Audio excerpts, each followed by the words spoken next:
욥이라고 하는 사람이 있습니다. 구약 성경 한 가운데 중에 욥기라고 하는 책이 있는데 그 욥기의 주인공입니다. 욥은 지금 이 시대에 우리 성도들의 상징입니다. 이 욥이라고 하는 사람이 얼마나 유명했던 사람이냐면 욥이 우스 땅에 살았다고 하는데 우스 땅은 이스라엘 약간 동남쪽으로 있는 지역이 거기가 우스입니다. 거기에 살고 있었는데 이 사람이 얼마나 훌륭한 사람이냐면 이 사람이 온전했다고 했어요. 성경에. 온전했다고 하는 것은 뭘 하나 해도 부족함이 없었다. 제대로 잘한다는 겁니다. 그 다음에 또 정직했어요. 남 속이고 이런 거 없었어요. 또 하나님을 경외하는 사람이었습니다. 늘 하나님 섬기기를 아주 조심스럽게 잘 섬기려고 하는 그런 사람이었습니다. 그리고 악에서 떠난 자다라고 성경이. 악한 일은 절대 거기에 발도 들여놓지 않아요. 쳐다보지 않는 거예요. 얼마나 훌륭한 사람입니까? 사실 우리들 자신을 여기 비춰보면 흠결이 많은 사람인데 욥은 정말 최선을 다해서 하나님 앞에서 신앙을 지키고 살았구나. 근데 이 사람은요, 그렇게 살았기 때문에 그런지 하나님께서 복을 주셔가지고 굉장히 유복한 사람이었어요. 자식이 있었는데 아들이 7명, 딸이 3명이었습니다. 그 10명이 다 건강하게 다 잘 자랐어요. 그리고 형제 우애도 좋아. 늘 돌아가면서 형제들 집에 가서 잔치를 벌이고, 그리고 얼마나 부모로서 흐뭇하겠어요. 내 자식이 건강하게 잘 자라고 형제 우애가 좋고. 단순히 그렇게 자식복만 있는 게 아니라 이 사람은 굉장한 부자였어요. 성경에 나와 있는 걸 보니까 이 사람은 그 소유물이 양이 7,000마리고 낙타가 3,000마리고 소가 500결이나 되고 암나귀가 또 500결이나 되고 종도 많이. 그러니까 우리가 세상에 받고 싶은 거 거의 다 받은 것 같아요. 하나님도 잘 믿어. 자식들도 잘 자라고 있어요. 재물도 엄청 많아. 그런 삶을 살고 있었는데 어느 날 갑자기 하나님 보좌 앞에 사탄이 나타났습니다. 하나님께서 마귀가 왜 지금 하나님 앞에 왔는지 하나님께서 다 알고 계시죠. 왜냐하면 하나님은 모든 것을 만드신 창조주이시고 마귀도 하나님께서 만든 피조물 중에 하나거든요. 그러니까 마귀의 생각을 모르시겠어요? 다 알죠. 근데 마귀는 원래 다른 사람을 해하고 다른 존재를 망가뜨리려고 하고 어떻게든지 악하게 하려고 합니다. 왜? 그 이전에 이미 마귀의 자기 꾀가 다 들통이 나가지고 마귀는 정해진 운명이 있어요. 그 뭐냐면 지옥 가는 겁니다. 영원한 지옥불에 불태워질 운명이 있어요. 근데 이 마귀가 그 기한이 올 때까지 어떻게든지 한 명이라도 더 끌고 가려고 수많은 사람들을 유혹해가지고 하나님을 배신하게 만들고 죄짓게 만들고 그렇게 끌어가려고 하는 그 마귀가 하나님의 보좌 앞에 왔어요. 하나님께서 그 피조물인 사탄에게 이렇게 얘기하십니다. 네가 내 종 욥을 봤느냐? 하나님께서 이미 사탄의 마음속에 욥을 참소하려고 왔다는 사실 하나님께서 다 알고 계셔서 그렇게 물어보시는 거예요. 참소라고 하는 말이 있는데요. 참소라고 하는 거는 실제 사실은 그렇지도 않은데 억울한 걸 뒤집어 씌워가지고 죄를 만들고 온 세상에 소문내고 하는 요게 참소입니다. 딱 마귀가 하는 짓이죠. 마귀가 뭐라고 하나님께 대답하냐면 제가 온 세상을 다 돌아보고 왔는데 욥이 그렇게 잘 있는데 그게 다 욥이 원래 그렇게 착해서 그런 줄 아십니까? 그런 거 아니라고 저는 생각합니다. 하나님께서 욥에게 복을 주시고 산울로 다 두르시니까 산울이라고 하는 것은 산으로 울타리를 만들어 주셨다. 철저하게 보호하시니 그러니까 개하가 하나님을 찬양하고 하나님께 경배하고 그렇게 하지. 만약에 그 산 울타리 싹 다 걷어보세요. 그러면 당장 하나님 욕하고 배신할 놈입니다. 이런 식으로 사탄이 말합니다. 그러니까 하나님께서 그렇지 않다. 하나님께서 마귀에게 허락을 해주십니다. 그 산 울타리를 하나씩 걷어내는 것을 하나님께서 허락해 주셔요. 제일 먼저 무슨 일이 생겼냐면 어느 날 갑자기 그 주변에 살고 있는 여러 세력들이 습격을 와가지고 하루에 양떼를 다 죽이고 다 가져가 버렸어요. 그 다음 날은 소를 다 가져갔어요. 그 다음 낙타를 가져갔어요. 싹 다 완전히 다 털린 거예요. 그래서 그 큰 부자가 하루아침에 완전히 알기지가 됐어요. 그런데도 욥은 하나님을 원망하지 않았어요. 배신하지 않았어요. 욥이 뭐라고 말했느냐? 주시니도 하나님이시니 거두어가시니 하나님이십니다. 제 재물이 없어지는 게 하나님 뜻인가 봅니다. 맞습니다. 그렇게 하십시오. 이렇게 한 거예요. 신앙이 좋아야 하는 거예요. 신앙 좋죠. 우리 같았어요. 만약에 우리가 뭐 이렇게 좀 잘 살고 있었는데 내가 내 나름대로 내 가정을 유지해가면서 살아가는 어떤 틈이 있지 않습니까? 그게 하루아침에 싹 다 없어져. 그러면 우리가 그 없어지는 게 하나님 뜻입니다. 우리가 그랬겠어요? 막 원망하고 불평하고 별소리 다 했지. 근데 요걸로 그쳤으면 좋을 판인데 이 마귀란 놈이 하나님 앞에 욥을 참수할 때 얼마나 지독하게 했는지 그 다음에 욥이 자랑스러워하는 게 사라집니다. 그 자녀들 10명이 그 형제 중 하나의 집에 모여서 잔치를 하고 있는데 갑자기 저 광야에서 검은 먹구름과 함께 흙바람이 확 들어오더니 그 집 지붕이 확 날아갔어요. 그 안에 있던 자녀들이 몽짜 한꺼번에 다 깔려 죽어버렸어요. 한순간에. 아니 우리가 자식 키워보잖아요. 자식이 얼마나 귀합니까?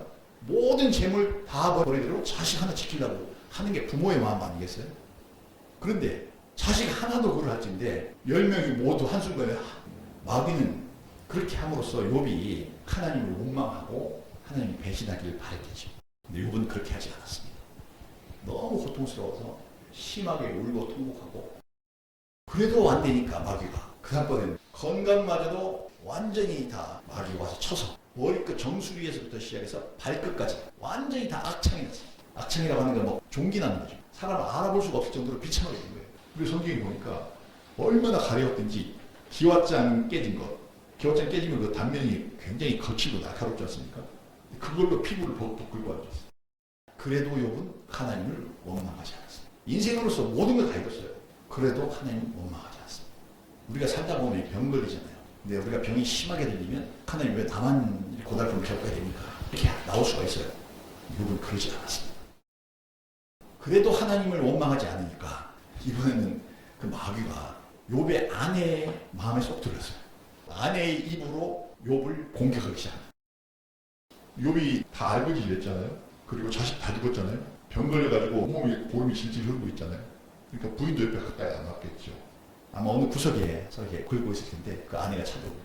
와가지고 당신은 저주받은 사람이 분명한 것 같아. 이거 당하는 거 봐. 이게 보통 사람한테 일어날 일이야.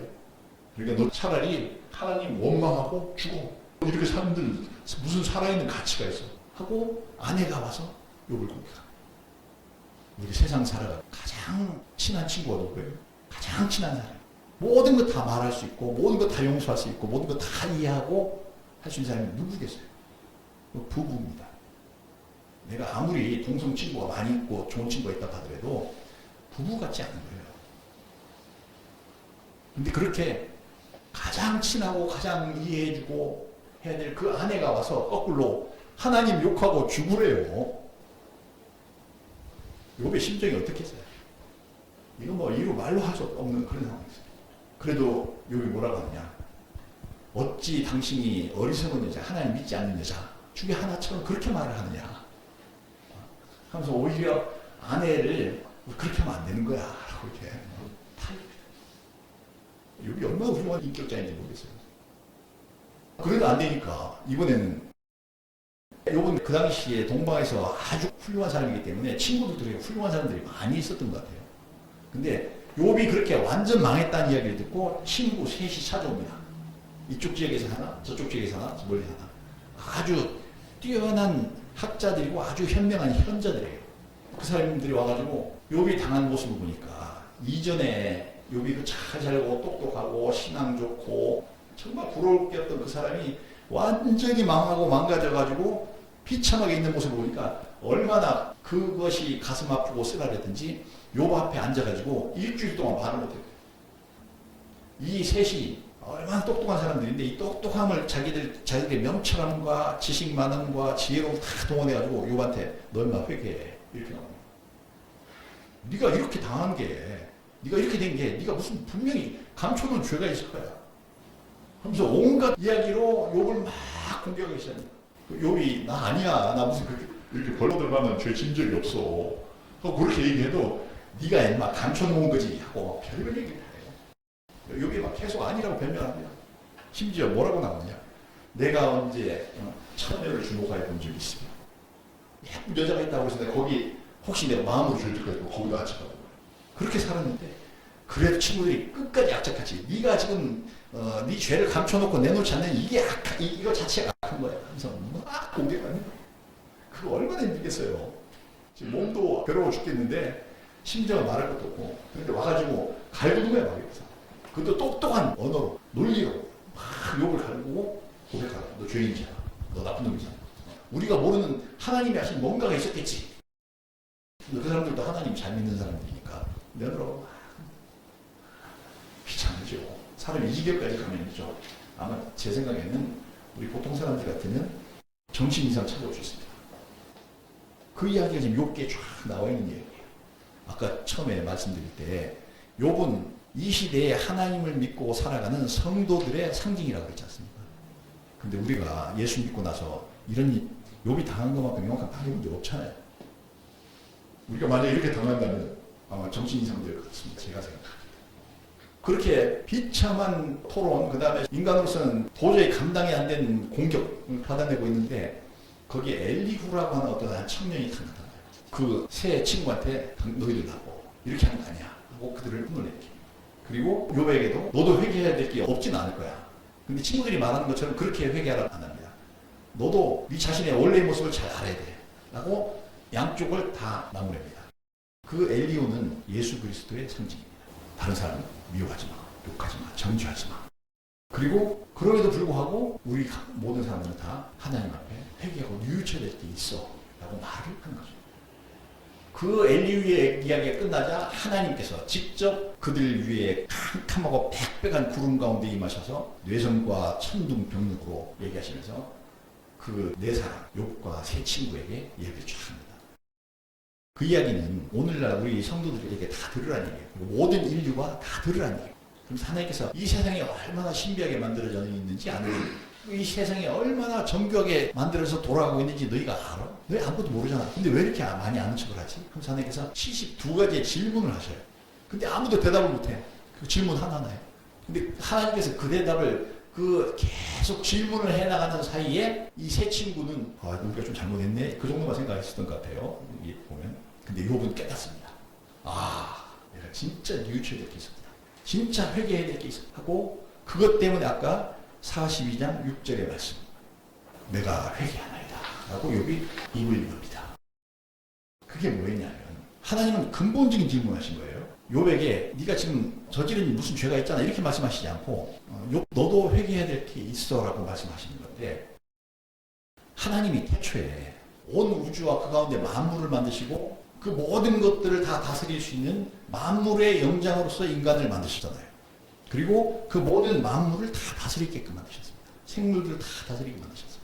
그 인간들은 하나님이 주신 그 권세와 명철함과 지혜와 지식을 가지고 만물을 자세히 살펴본 즉 그 속에 하나님의 그림자가 다 있고 하나님께서 역사하신 솜씨가 다 들어있는 거예요. 그래서 그것을 발굴해서 정말 주는 얼마나 높고 위대하신 하나님이신지 그리고 얼마나 사랑 많고 긍휼과 자비가 많으신 하나님이신지를 선포하고 하나님께 영광 돌리는 인물을 띄고 만들어진 게 그게 인간입니다.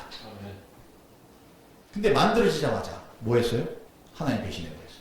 마귀 이야기를 듣고 사탄 이야기를 듣고 하나님께서 나를 그렇게 이용해 먹으시려고 했다는 거야. 하나님이 만드신 그 원 목적과 다르게 하나님을 위해서 살지 않고 자기 자신을 위해서 사는 것으로 방향을 180도 전환해버렸어요.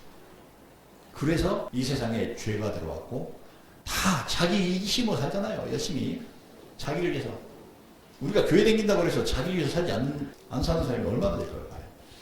교회 다녀도 자기를 위해서 산단 말이에요. 내가 직장에서 일을 해도 나를 위해서 하는 거고 내가 자녀를 키워도 결국에 우리 다 쫓아가는 거고 다 자기를 위해서 열심히 하는 거예요.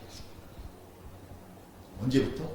아담과 하와가 하나님을 배신한 이후에 우리는 다 자기 자신만을 위해서 살아온 사람이에요. 욥도 그 중에 한 사람이에요. 근데 욥은 하나님께 복을 많이 받아가지고 그렇게 자기 자신을 위해서 사는데 하는 것마다 뭐든지 잘 됐던 모양이죠. 그러니까 양이 7,000마리요. 낙타가 3,000마리. 자식도 10명이나 되고 다 건강하고 정말 신앙생활도 잘하고 그런데 그렇게 신앙생활 하는 것까지도 누구를 위해서 하는 겁니까? 나를 위해서. 우리 가정을 위해서. 하나님 앞에 열심히 조심조심 살아서 죄 안 지려고. 근데 그것도 뭐예요?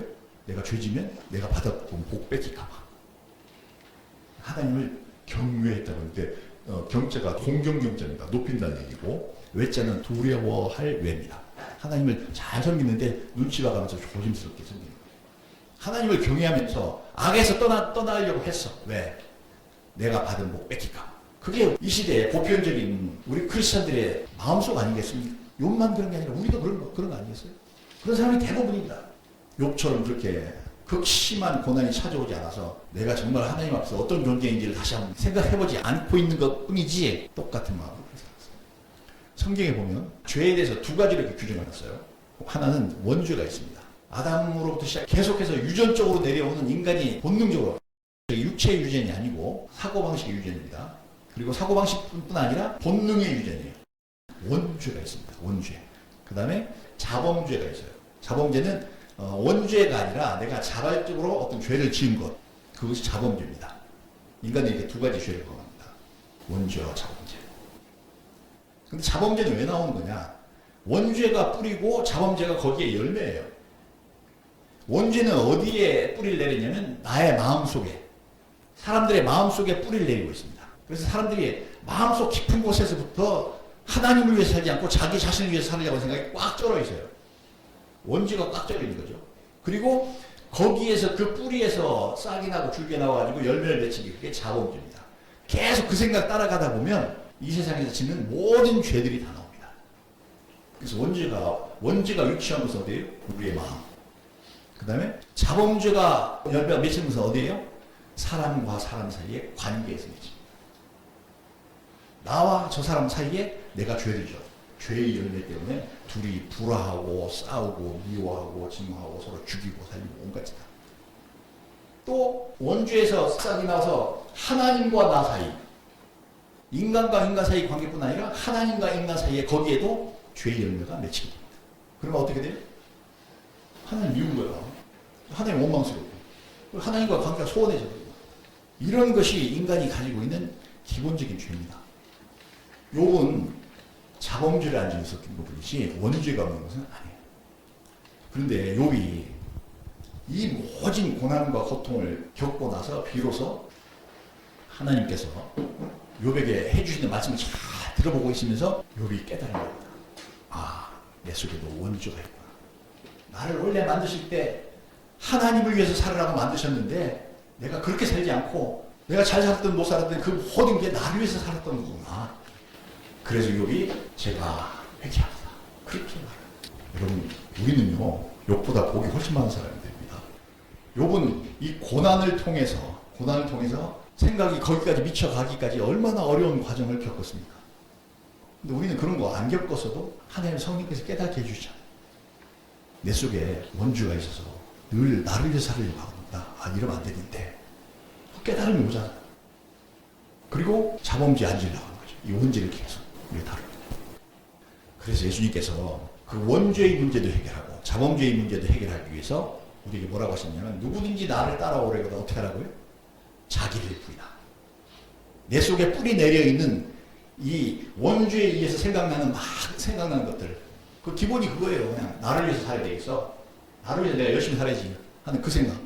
그게 우리 인간들 사이에서 보면 그 죄가 아니잖아요. 근데 하나님 눈으로 보시기에는 그건 죄입니다. 근데 그거를 하나님 앞에서 인정받고 하나님께서 주시는 영생을 얻기 위해서 그거를 부인하라는 거예요. 나를 위해서 살려고 하는 그 생각들 그거를 부인하고 인정해 주지 말라는 거예요. 네 속에서는 끊임없이 그런 생각이 솟아날 거야. 그리고 그것으로 네 인생을 자꾸 이렇게 죄로 이끌어 가려고 할 거야. 근데 그거 인정하지 마라. 예수님께서 그렇게 말씀하십니다. 우리는 어떻게 해야 그럼 예수님 말씀을 다 이룰 수가 있겠습니까? 첫째, 이거부터 시작해야 됩니다. 우리가 지금까지 만약 그렇게 안 했다면 이제부터는 우리가 그것을 알고 깨닫고 정리한 대로 제대로 해야 될 것 같아요. 그게 뭐냐? 첫째, 사람의 마음은요, 뭘로 구성되어 있냐면 지정의로 구성되어 있죠. 지는 우리가 뭐 이것도 알고 저것도 알고 아는 거 있지 않습니까? 그 지적인가. 그 다음에 우리가 뭐 알기만 해요? 감정이 있잖아요. 슬프고 기쁘고 하는 건 감정 있잖아요. 그게 정의죠, 정. 그 다음에 의는 뭐냐면 의지적으로 내가 이것을 해야 되겠다 하면 하고 하기 싫다고 하면 안 하잖아요. 그래서 그 세 가지 무엇을 알고 그 다음에 뭐 어떤 감정을 가지고 있고 그 다음에 내가 어떤 의지를 가지고 있고 한 이 세 가지 중에서 우리가 하나님 앞에서 가장 먼저 해야 될 것은 의지적인 노력을 해야 됩니다. 내 의지적으로 내가 내 생각을 인정하지 않겠어라고 하는 거기에 결심이 있어야 돼요. 단단한 결심이 있어야 됩니다. 내 속에서 어떤 그런 생각이 솟구쳐 나오더라도 내가 일기적인 생각이 솟구쳐 올라오고 그다음에 나를 위해서 살아야 되겠어 하는 그런 것이 막 나를 내 인생을 전부 다 사로잡으려고 할지라도 나 거기에 굴복하지 않겠어라고 하는 의지적인 결단이 있어야 돼요. 그걸로부터 시작입니다. 천국에 가는 거. 그리고 그 결단에 따라서 끊임없이 내 속에서 나오겠죠. 원조에 의해서 본능적으로. 그거를 내가 자꾸 부인하고 따라가지 않고 제어하고 하는 그것을 계속적으로 해봐야 됩니다. 그거는 과정이에요. 근데 그걸로 그치면 안 됩니다. 나중에 어떻게 되냐? 계속 그거를 부인하고 하다 보면 마지막에 마귀라는 얼마나 연냐면 처음에 요만한 걸 가지고 나를 유혹을 해요. 내 육신적인 그 원죄를 가지고 나를 유혹을 합니다. 근데 내가 그걸 거절했어. 그래서 거기서 조금 더 큰 걸 갖고 왔어. 내가 또 그것도 거절했어. 그 다음 조금 더 큰 거 갖고 왔어. 내가 그것도 거절했어. 이렇게 하면 계속 더 큰 거를 가지고 와서 하나님 대신하라고. 네 욕심대로 살아라. 마음껏 살아라고. 내가 너를 도와줄 테니까, 마귀가 너를 도와줄 테니까 네 욕심껏 마음껏 살아 하고 계속 우리에게 와서 들이댑니다. 심지어 어디까지 하냐면 가장 큰 거. 네가 일단 살고 봐야 될 거 아니야. 네 목숨, 그거 굉장히 중요한 거 아니야.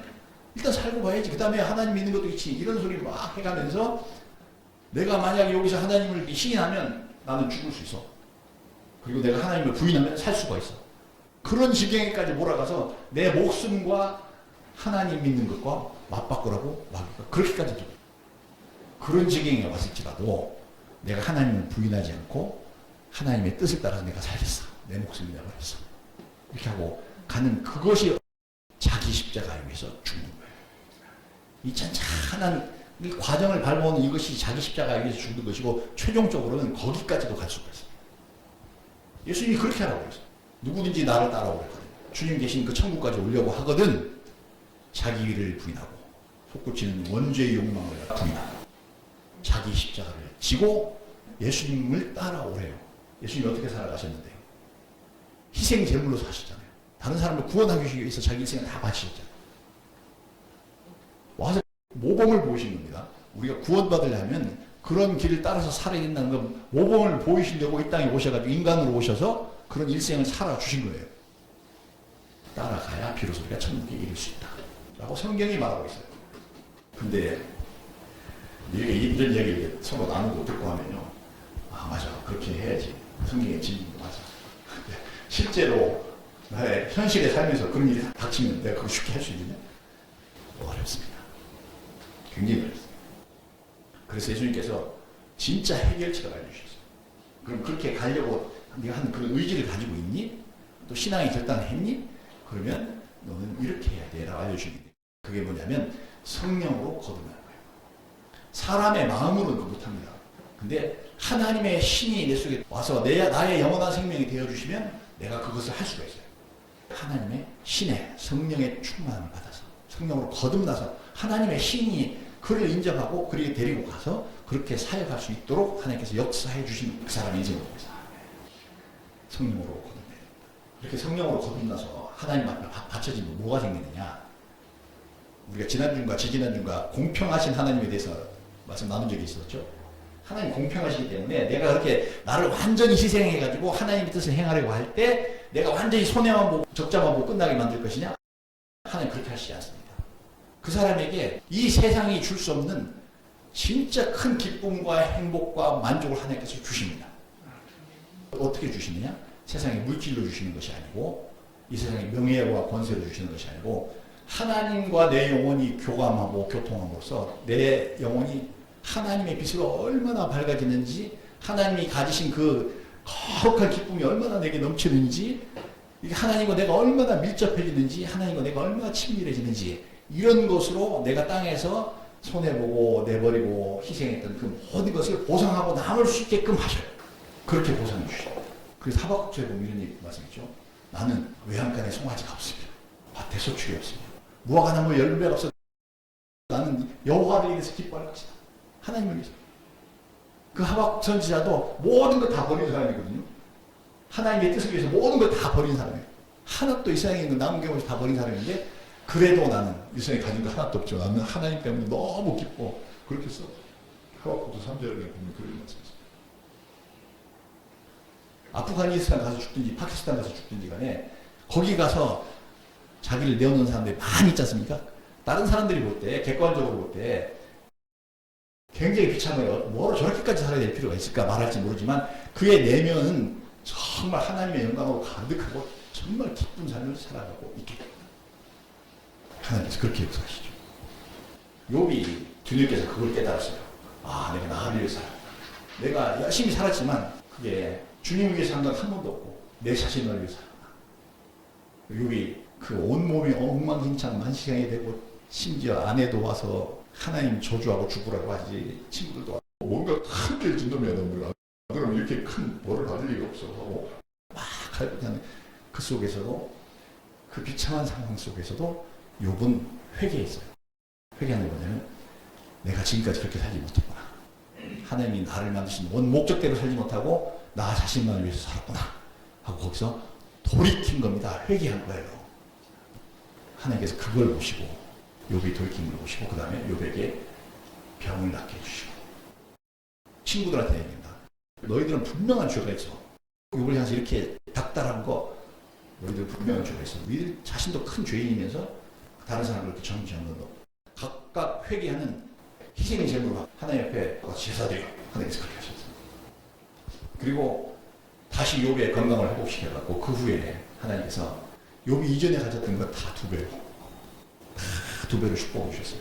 하나님이 주기 싫어서 안 주시는 것이 아니라 우리 속에 정말 나를 위해서 쓰려고 생각하는 그런 생각을 가지고 있어서 하나님께서 우리에게 안 주시는 거예요. 무엇을 주시든지 저는 주의 영광을 위해서 쓰겠습니다 하면 하나님께서 넘치게 주십니다. 그 욥이 결국에는 다시 건강해지고 다시 동방에서 더 크게 됩니다. 그 자녀들도 더욱더 아름답고 건강하게 자라고. 옛날에 아버지 욥으로부터는 신앙에 깊고 거룩한 것을 배울 수가 없었어요. 왜냐하면 자기 자신을 사는 거니까. 자식들이 아버지가 신앙생활하는 걸 보고 아버지도 우리와 우리 가족을 위해서 열심히 사는구나. 나도 그렇게 살아야지. 거기까지밖에 몰랐겠죠. 근데 아마 회개한 욥으로부터는 그 자식들이 아, 우리가 우리를 위해서는 안 되는 거구나. 하나님을 위해서 살아야 되는 거구나 하는 걸 깨달았어요. 그래서 하나님께서 마음 놓고 더 축복해 주셔서 큰 인물이 됐습니다. 여러분, 지금까지 살아오시는 동안에 고난을 받아보신 분도 계시고 고난을 받아보시지 않은 분도 계실지 모릅니다. 그 고난은 우리가 왜 받았겠어요? 하나님께서 돌이켜라. 어디로부터 돌이켜요? 네 자신을 위해서 살려고 하는 그 태도에서부터 돌이켜라. 그리고 주님을 위해서 살아야 된다 라고 하나님께서 그걸 깨닫게 하시려고 고난을 주신 겁니다. 욥에게 주셨던 거죠. 그래서 이제는요, 우리는 자기 자신을 위해서 살면 안 됩니다. 로마서 말씀 따뜻하게 배우자고 했죠. 제가 우리가 살든지 죽든지 살아도 주를 위해 살고 죽어도 주를 위해 사니까 내가 살든지 죽든지 나는 주님의 것이다.